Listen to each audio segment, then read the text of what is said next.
Okay, I'm back. A lot happened off camera because, to be honest, I am not trying to just focus on content. You know, my phone is it's not the best phone. It works. It does what it's supposed to, but I don't have a whole ton of storage. And sometimes having to wait for the phone to be charged up enough just so that I can film, you know, it puts a damper on my creativity because now I'm trying to time things. So I've just decided that whatever I can catch on camera, I'll catch on camera. And the things that I can't weren't meant to be caught on camera. And that's just how it goes. So I had done work on the lid. You guys probably remember the elephant pendant. It was supposed to be a pendant and was too large to be a pendant. I decided to make it a topper for this and really love the way it came out. This is a coil pot, and it has been smoothed to within an inch of its life for the most part, not perfectly, because very rarely at my skill level will anything that's done by hand be absolutely perfect, you know, as far as proportions or smoothing or all of that. Like I said, at my skill level, it's not that it can't be done. I watch TikTok videos all the time with people who hand build,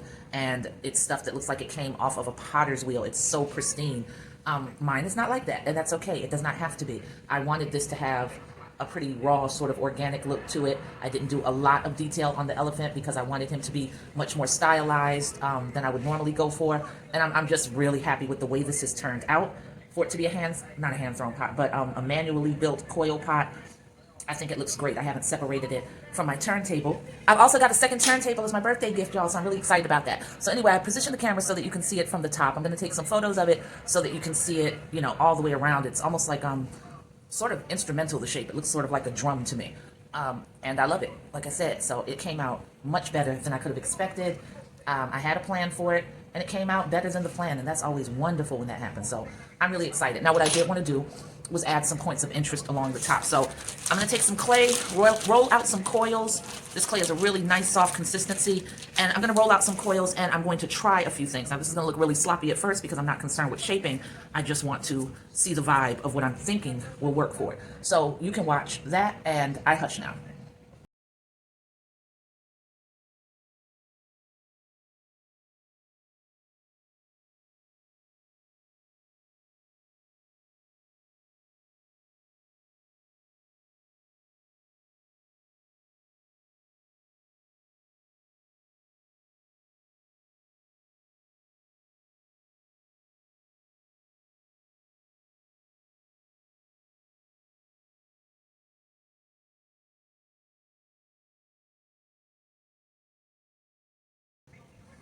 And I'm going to have to do some scoring, adding some slip, and I think that's a really lovely point of interest right there. And this is one of the pieces that is going to be offered on the sale. I feel like I want to put something at the lip of this. Let's see. This is the great thing about experimenting. You can see really quickly if something's going to work, if it's not, if it doesn't make sense. I don't feel like that makes sense. I don't know why I wanted to do that. Yeah, so that's not gonna happen. But I feel like I still want something along here.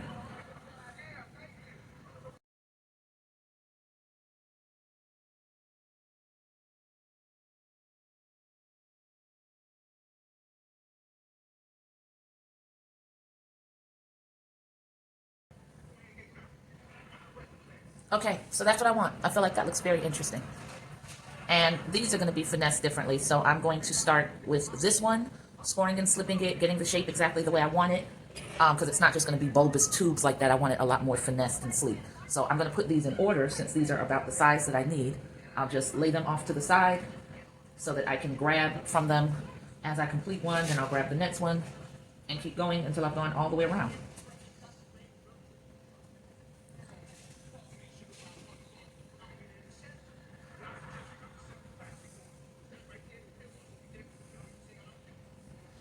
And I think what I'm actually going to do is go ahead and put these in a bag. I laid them out on the table. Exercise in futility. Like I said, don't have all the common sense, so I have a tendency to do things a couple of times the wrong way, and then I decide on a better way after that. So it is what it is. It's how my brain processes information. What are you going to do? As long as the end result comes out the way I want it to. Yeah, time is a factor that you do have to consider, but this is not commissioned work. This is all for me. What I feel I want to create within the time that it's going to be created. So there's no rush. Even when something takes longer than it should, it's not the biggest deal in the world. And of course that fell all the way up before, and I've got to reach down into the crumbles of clay and pick it up. And then I'm just going to spray the inside of this bag lightly so that all of it stays nice and moist.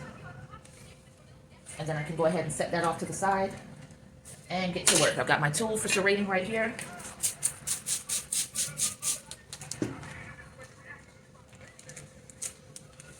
These pieces are now all laid out in a Ziploc bag, and those just go off to the side. Oops. Oh, I thought this fell off. Okay. So now we get to serrating.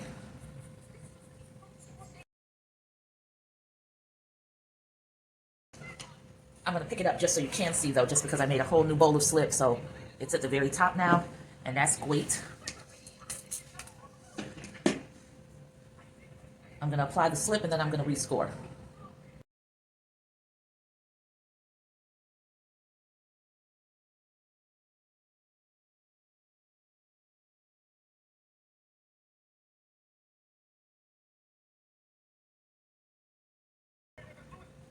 I think I'm actually going to use this, which is something I never use, or very, very rarely.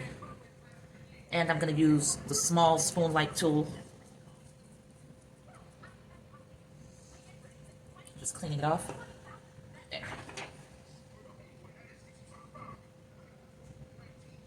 And I'm gently pulling the clay down and making the seal with the slip. Rocking it back and forth to make sure it's thoroughly attached. And once again, just pulling some of the clay down and blending it.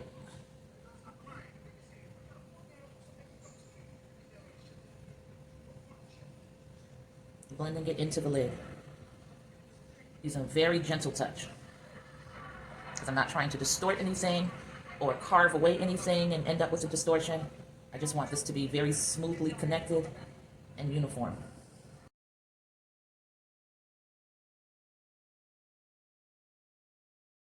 Interior, I'm pulling down a lot more because I want it to be very shapely. And I scored it well, so I know it's going to be beautifully attached.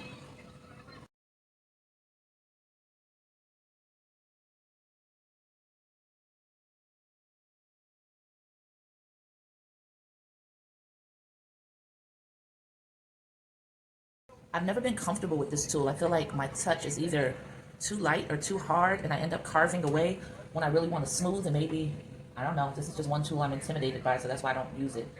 Yeah, I don't even feel like using it right now, so let me just stop. I'm gonna try this one. This is different. I rarely use this. Let me pull this over closer to the camera.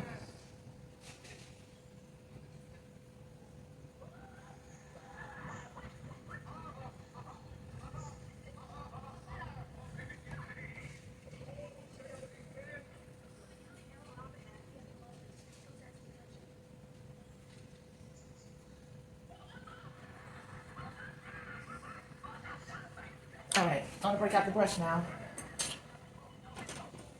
It's filthy, so I've got to knock the dust off of it with my fingers far away from my face and behind me so that I don't end up inhaling all of that dust, because it's the tiniest of particles and wisps go up in the air just like smoke. So yeah, they say you don't want to be breathing all that in.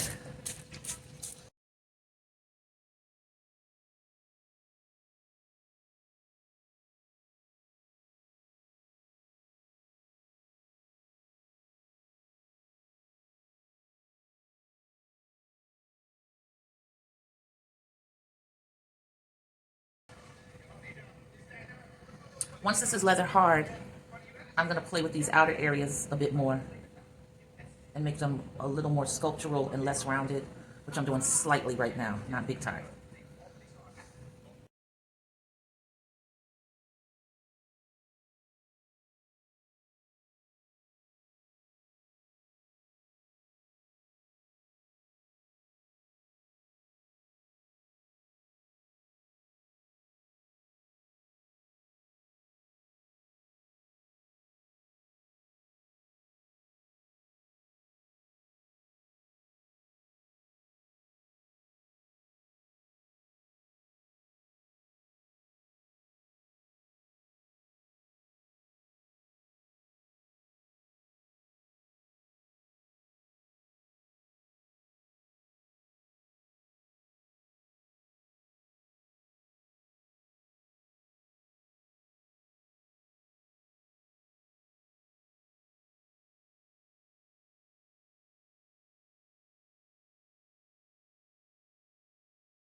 And I'm getting ready to add the last embellishment to the top part of the lid, and then I've just got the little ones at the bottom. And then I'll let this sit out, get leather hard, and then I'll go in, clean it up, finesse these curves a little bit more. Oh, I'm so excited about this piece. I love it.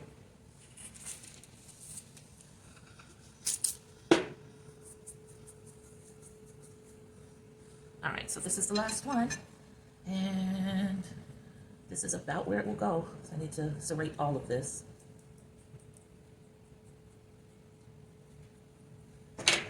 Yeah, I'm glad that I figured out this lid, because I was, boy, was I on the wrong path. If you watched the other videos you saw, you were probably frustrated with me, like, what is wrong with her? Why can't she see how badly this is going to go? I don't have an answer for that. I just can't. I have to do it, and then watch my mistakes, probably make a couple more, and then I'll figure out a better way to do it. I wish I was one of those problem solving. I wish I had one of those problem solving minds where you just go in and stare at something for a little while and know exactly how to approach it. But yeah, that ain't me at all, at all, at all. So I'm just out here doing the best I can. But this is a really beautiful piece. I don't know, y'all. I might not make this part of the sale because, yeah, I don't know. I don't know. We'll have to see.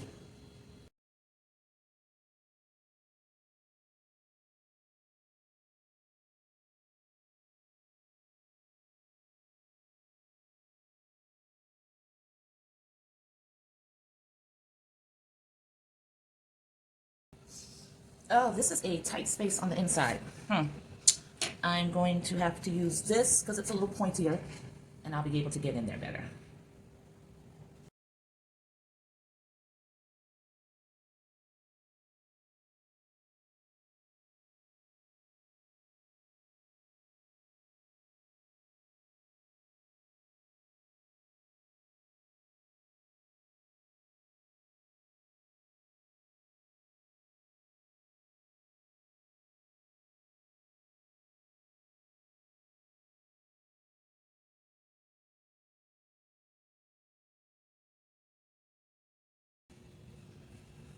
Okay, I'm going to call it right here for now, and we are at 1 hour and 11 minutes.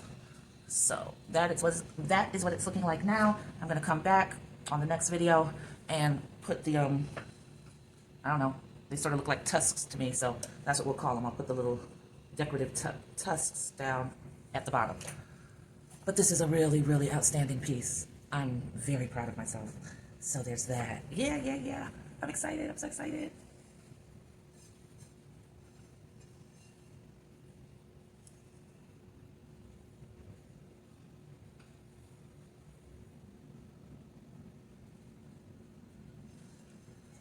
All right, so, well, I'm gonna turn this a little bit more, get more of it in the camera range, I hope. And this is what the coil vessel is looking like. I don't know what it would be used for, because, you know, once it's dried and everything, the lid's gonna be solid, you'll just, you know, pick it up by here. I don't know, probably a cookie jar, something like that. I don't know. Animal crackers. All right, y'all, I'll catch you on the flip side. Peace.